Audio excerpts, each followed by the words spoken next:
ನಮಸ್ಕಾರ, ಶಿವವೇಗ ನ್ಯೂಸ್ಗೆ ಸ್ವಾಗತ. ನಾನು ಶ್ರೀನಿವಾಸ್ ವೈದ್ಯ. ರಾಮಾಯಣ ಯಾರಿಗೆ ತಾನೇ ಈ ಮಹಾಕಾವ್ಯದ ಬಗ್ಗೆ ಗೊತ್ತಿಲ್ಲ, ಈ ಪುರಾಣದ ಬಗ್ಗೆ ಗೊತ್ತಿಲ್ಲ ಹೇಳಿ. ನಾವು ಚಿಕ್ಕಂದಿನಿಂದಾಗ ನಮ್ಮ ಮನೆಯಲ್ಲಿ ನಮ್ಮ ಅಜ್ಜಿ ಆಗಿರ್ಬೋದು, ಅಜ್ಜ ಆಗಿರ್ಬೋದು, ಅಪ್ಪ ಅಮ್ಮ ಅಥವಾ ನಮ್ಮ ಮನೆಯಲ್ಲಿ ಯಾರೇ ಹಿರಿಯರಿದ್ದರೂ ಕೂಡ ನಮಗೆ ಈ ರಾಮಾಯಣದ ಕಥಾ ಸಂಗಮಗಳನ್ನು ಹೇಳಿ ನಮಗೆ ಖುಷಿ ಪಡಿಸ್ತಾ ಇದ್ದರು ಅಥವಾ ನಮಗೆ ತಿಳುವಳಿಕೆಯನ್ನು ಹೇಳ್ತಾ ಇದ್ದರು. ಜೀವನದಲ್ಲಿ ಏನಾದರೂ ನಾವು ಕಲಿಬೇಕು ಅಂತಂದಾಗ ರಾಮಾಯಣದ ಕಥೆಗಳ ಮೂಲಕ ನಮಗೊಂದು ಆದರ್ಶವನ್ನು, ಮಾರ್ಗದರ್ಶನವನ್ನು ನಮ್ಮ ಹಿರಿಯರು ಕಟ್ಟಿಕೊಡ್ತಾ ಇದ್ದರು. ಚಿಕ್ಕಂದಿನಿಂದ ನಾವು ರಾಮಾಯಣವನ್ನು ಕೇಳಿಕೊಂಡೇ ಬೆಳೆದಿದ್ದೀವಿ. ಭಾರತದಲ್ಲಿ ಇದು ಬಹುತೇಕ ಜನರ ಒಂದು ಅನುಭವ.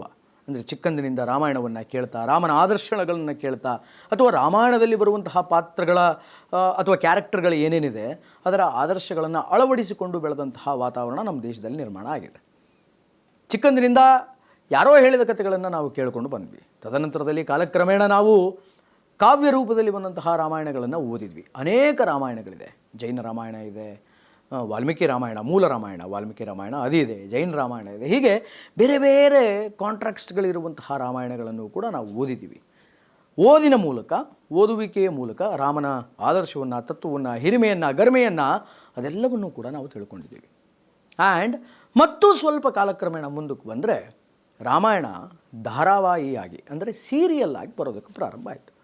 ರಾಮಾಯಣ ಸೀರಿಯಲನ್ನು ಜನ ಕಣ್ಣ ರೆಪ್ಪೆಯನ್ನು ಮಿಟುಕಿಸದೆ ನೋಡಿದ್ದು ಕೂಡ ನಮಗೆ ಗೊತ್ತೇ ಇದೆ. ದೂರದರ್ಶನಲ್ಲಿ ಬರ್ತಾಯಿತ್ತು. ನಮ್ಮ ತಂದೆ ಕಾಲಕ್ಕೆ ಅಥವಾ ನಮ್ಮ ಅಜ್ಜನ ಕಾಲಕ್ಕೆ, ನಮ್ಮ ಅಜ್ಜಿ ಕಾಲಕ್ಕೆ ರಾಮಾಯಣವನ್ನು ಅಷ್ಟು ನೋಡಿ ಎಂಜಾಯ್ ಮಾಡೋರು ಜನ. ಟಿ ವಿಯಲ್ಲಿ ದೃಶ್ಯದ ಮೂಲಕ ರಾಮಾಯಣವನ್ನು ತೋರಿಸ್ತಾ ಇದ್ದಾರಲ್ಲ ಅಂತ. ಆಗಲೂ ಕೂಡ ರಾಮಾಯಣವನ್ನು ಸಮಗ್ರವಾಗಿ ನಮ್ಮ ದೇಶದ ಜನ ತಿಳ್ಕೊಂಡ್ರು, ಅರಿತುಕೊಂಡ್ರು. ಒಂದು ಚಿಕ್ಕ ವಯಸ್ಸಿನಲ್ಲಿ ಇನ್ನೊಬ್ಬರು ಹೇಳಿದಂತಹ ಕಥೆಗಳನ್ನು ಕೇಳಿ ರಾಮಾಯಣ ತಿಳ್ಕೊಂಡ್ರು. ಅದಾದ ಮೇಲೆ ಪುಸ್ತಕಗಳ ಮೂಲಕ ಓದಿ ಅಧ್ಯಯನ ಮಾಡಿ ರಾಮಾಯಣವನ್ನು ತಿಳ್ಕೊಂಡ್ರು. ಅದಾದ ಮೇಲೆ ಧಾರಾವಾಹಿಗಳ, ಸೀರಿಯಲ್ಗಳ ಮೂಲಕ ರಾಮಾಯಣವನ್ನು ತಿಳ್ಕೊಂಡ್ರು. ಈಗ ಅದಾದ ಮೇಲೆ ಅನೇಕ ಸಿನಿಮಾಗಳು ರಾಮಾಯಣವನ್ನು ಆಧರಿಸಿ ಬಂದಿದ್ದನ್ನು ನಾವು ನೋಡಿದ್ದೀವಿ. ಅನೇಕ ಸಿನಿಮಾಗಳು ಬಂದಿದೆ. ಆದರೆ ಈಗ ಅಂದರೆ 2026ರಲ್ಲಿಯೂ ಕೂಡ ಇವತ್ತಿನ ತನಕ ರಾಮಾಯಣದ ಕ್ರೇಜ್ ಅನ್ನುವಂಥದ್ದು ಕಡಿಮೆಯಾಗಿಲ್ಲ. ಏನಿದೆ ರೀ ರಾಮಾಯಣದಲ್ಲಿ? ಅದೇ ರಾಮ, ಸೀತೆ, ರಾವಣ, ಲಕ್ಷ್ಮಣ, ಹನುಮಂತ, ವಿಭೀಷಣ, ದಶರಥ, ಇದೇ ಕ್ಯಾರೆಕ್ಟರ್ಗಳಿದೆ. ಎಷ್ಟು ಸಲ ಅಂತ ನಾವು ಬರೀ ಇದೇ ಕ್ಯಾರೆಕ್ಟರ್ ಬಗ್ಗೆ ಸಿನಿಮಾ ನೋಡಬೇಕು, ಸೀರಿಯಲ್ ನೋಡಬೇಕು, ಅಥವಾ ಅದೇ ಕ್ಯಾರೆಕ್ಟರ್ ಬಗ್ಗೆ ನಾವು ಅಧ್ಯಯನ ಮಾಡಬೇಕು, ಓದಬೇಕು. ಏನು, ರಾಮ ತಾಯಿ ಮಾತು ಕೇಳಿಕೊಂಡು, ತಂದೆ ಮಾತನ್ನು ಕೇಳಿಕೊಂಡು ರಾಮ ಕಾಡಿಗೆ ಹೋಗ್ತಾನೆ, ವನವಾಸಕ್ಕೆ ಹೋಗ್ತಾನೆ. ಅಲ್ಲಿ ಸೀತೆಯನ್ನು ರಾವಣ ಅಪಹರಣ ಮಾಡ್ತಾನೆ. ರಾವಣನ ಸಂಹಾರ ಮಾಡಬೇಕಾಗಿರುತ್ತೆ. ಅಶೋಕವನದಿಂದ ಸೀತೆಯನ್ನು ಬಿಡಿಸ್ಕೊಂಡು ಬರಬೇಕಾಗಿರುತ್ತೆ. ಅದಕ್ಕೆ ಕಪಿಸೇನೆಯ ಸಹಾಯವನ್ನು ಪಡೆದು ಶ್ರೀರಾಮಚಂದ್ರ ಒಂದು ಸೇತುವೆಯನ್ನು ನಿರ್ಮಾಣ ಮಾಡ್ತಾನೆ. ಆ ಸೇತುವೆಯನ್ನು ದಾಟಿ ಲಂಕೆಗೆ ಹೋಗಿ ಲಂಕೆಯನ್ನು ಧ್ವಂಸ ಮಾಡಿ ರಾವಣನ ಕೊಂದು ಸೀತೆಯನ್ನು ವಾಪಸ್ ಕರ್ಕೊಂಡು ಬರ್ತಾನೆ. ಇಷ್ಟೇ ಅಲ್ವ ರಾಮಾಯಣ? ಇದು ನಮಗೆ ಗೊತ್ತಿದೆ. ಇದು ನಮಗೆ ಗೊತ್ತಿದ್ರೂ ಕೂಡ ನಾವು ಇನ್ನಷ್ಟು ಸೀರಿಯಲ್ಗಳು ಬಂದರೂ ಅದನ್ನು ನೋಡ್ತೀವಿ. ಇದರ ಮೇಲೆ, ಇದೇ ಸ್ಟೋರಿ ಬೇಸ್ಡ್ ಮೇಲೆ ಮತ್ತಷ್ಟು ಸಿನಿಮಾಗಳು ಬಂದರೂ ಕೂಡ ನಾವು ನೋಡ್ತೀವಿ. ಯಾಕೆಂತಂದರೆ ರಾಮಾಯಣದ ಸತ್ವ ಹಾಗಿದೆ. ಯಾಕೆ ನಾವು ರಾಮಾಯಣವನ್ನು ಪದೇ ಪದೇ ರೀಕ್ಯಾಪ್ ಮಾಡ್ತೀವಿ, ಪದೇ ಪದೇ ನೋಡ್ತೀವಿ ಅಂತಂದರೆ ಹೊಸ ಹೊಸ ಆದರ್ಶಗಳನ್ನು ರಾಮಾಯಣ ಕಟ್ಟಿಕೊಡುತ್ತೆ. ನಾವು ಎಷ್ಟು ಬಾರಿ ರಾಮಾಯಣ ಪುಸ್ತಕವನ್ನು ತೆರೆದರೂ ಕೂಡ ನಮಗೆ ಅಲ್ಲಿರುವಂತಹ ಕ್ಯಾರೆಕ್ಟರ್ಗಳು ಏನಿದೆಯಲ್ಲ, ಅಲ್ಲಿರುವಂತಹ ಪಾತ್ರಗಳು ಏನಿದೆಯಲ್ಲ, ಆ ವ್ಯಕ್ತಿಗತ ಚಿತ್ರಣಗಳು ಏನಿದೆಯಲ್ಲ, ಅದು ನಮಗೆ ಹೊಸ ಹೊಸ ಪಾಠವನ್ನು ಕಲಿಸ್ಕೊಡುತ್ತೆ. ಸಾಂದರ್ಭಿಕವಾಗಿ ಹೊಸ ಹೊಸ ಪಾಠಗಳನ್ನು ಕಲಿಸ್ಕೊಡುತ್ತೆ. ಜಗತ್ತಿನ ಎಲ್ಲ ಸಮಸ್ಯೆಗಳಿಗೂ ಕೂಡ ರಾಮಾಯಣದಲ್ಲಿ ಉತ್ತರ ಇದೆ, ಭಗವದ್ಗೀತೆಯಲ್ಲಿ ಉತ್ತರ ಇದೆ.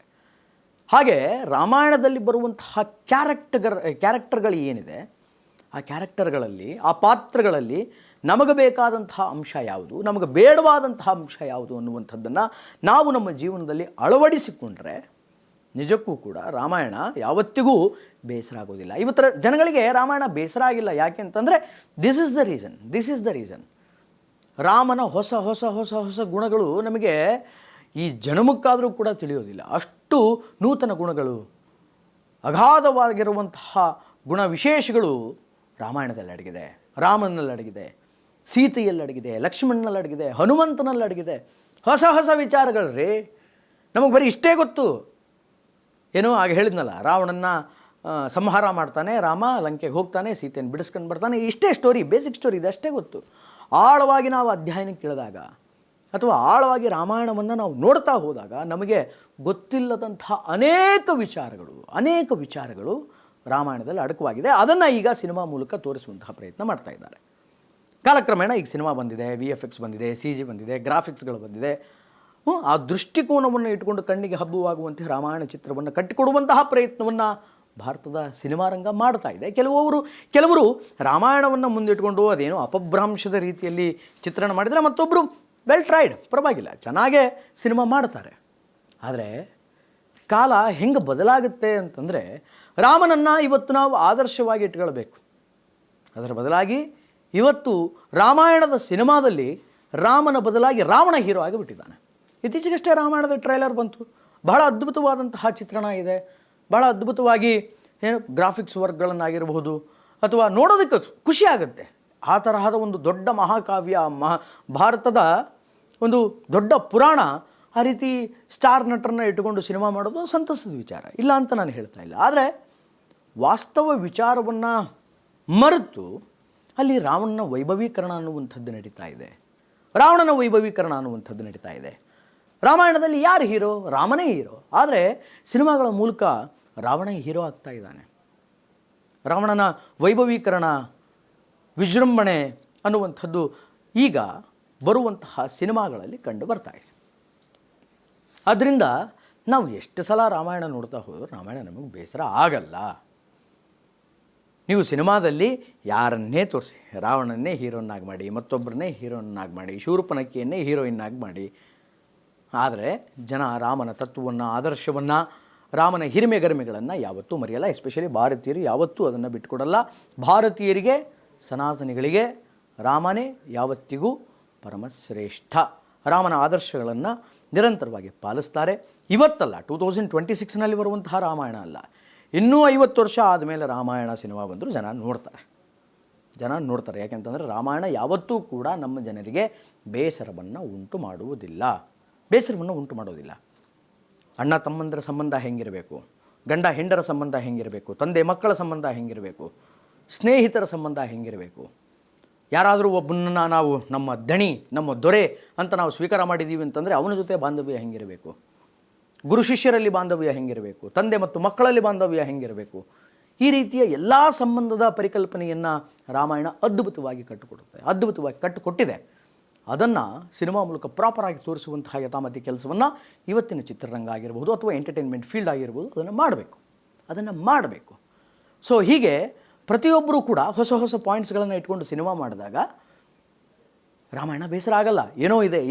ಏನೋ ಹೊಸತನವನ್ನು ಕಟ್ಟಿಕೊಟ್ಟಿದ್ದಾರೆ ಅಂತ ಜನ ನಿರಂತರವಾಗಿ ನೋಡಿಕೊಂಡು ಹೋಗ್ತಾರೆ. ಆದ್ದರಿಂದ ರಾಮಾಯಣ ಯಾವತ್ತೂ ಕೂಡ ಬೇಸರದ ಸಂಗತಿ ಅಲ್ಲ. ಯಾಕೆ ಈ ಮಾತನ್ನು ಹೇಳ್ತಾ ಇದ್ದೀನಿ, ಯಾಕೆ ಈ ಒಂದು ವಿಚಾರವನ್ನು ಹೇಳ್ತಾ ಇದ್ದೀನಿ ಅಂತಂದರೆ, ಅನೇಕ ಜನ ಈ ರಾಮಾಯಣ ಟ್ರೈಲರ್ ಬಂದ ಮೇಲೆ ಅವ್ರು ಏನೇ ಮಾಡಿರಲಿ ಸಿನಿಮಾದಲ್ಲಿ ರಾವಣನ್ನೇ ಎತ್ತಿ ಹಿಡಿದಿರಲಿ ಅಥವಾ ರಾಮನ್ನೇ ಎತ್ತಿ ಹಿಡಿದಿರಲಿ, ಅದು ಬೇರೆ ವಿಚಾರ. ಆದರೆ ಸುಮಾರು ಜನ ಹೇಳಿದ್ದೇನು ಅಂತಂದರೆ, ಅದೇನು ರಾಮಾಯಣ ಸಿನಿಮಾ, ಅದೇನು ರಾಮಾಯಣ ಸೀರಿಯಲ್ಲು, ಎಷ್ಟು ಸಲ ಮಾಡಬೇಕು, ಅದೇ ಸ್ಟೋರಿ, ಅದನ್ನೇನು ಸಿನಿಮಾ ಮಾಡಿ ನೋಡ್ತೀರಿ, ಅದನ್ನೇನು ಎಂಜಾಯ್ ಮಾಡ್ತೀರಿ ಅಂತ ಪ್ರಶ್ನೆ ಮಾಡಿದವರು ಇದ್ದಾರೆ.